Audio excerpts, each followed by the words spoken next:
The Supreme Court in Brazil has ruled that the former president, Luiz Inácio Lula da Silva, must begin serving his 12-year prison sentence for corruption. Now, Mr. Lula is in the process of appealing that sentence, but after hours of legal arguments, the judges ruled 6-5 that he should not remain at liberty pending any further decisions.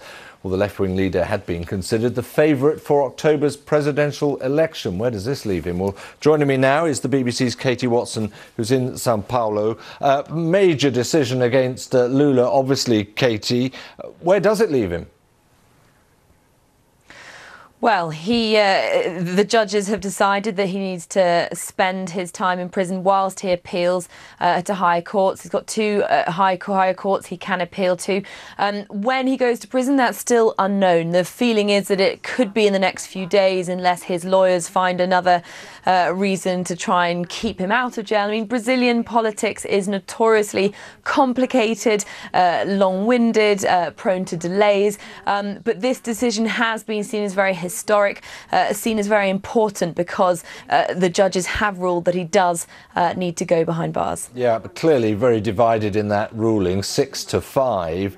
Where does that leave Brazilians' sense of, I suppose, democracy, really? Does it sort of give them a sense of confidence or quite the opposite?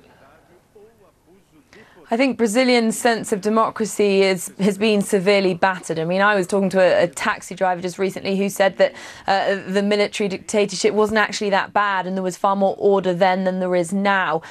Speaking to supporters of Lula after the decision was made this evening, they say that, you know, this is no democracy and they're going to keep up the fight. Both sides of the political spectrum are pretty divided here in Brazil, and that's the problem. The polarisation in Brazil ahead of the elections in October is something that a lot of people have just not seen before. I mean, it's clear from what you've said there, Katie, there is still great uncertainty as to what happens to the former president. But here he is, an immense figure, whichever side of the political divide you're on. Does this, do you think, keep him in the frame as far as his political ambitions go?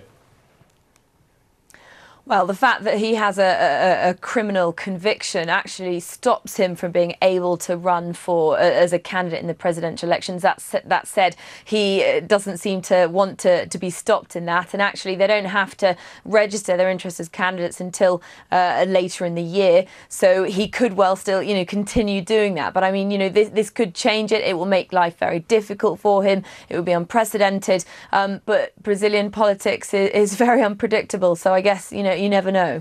Katie Watson there in Sao Paulo.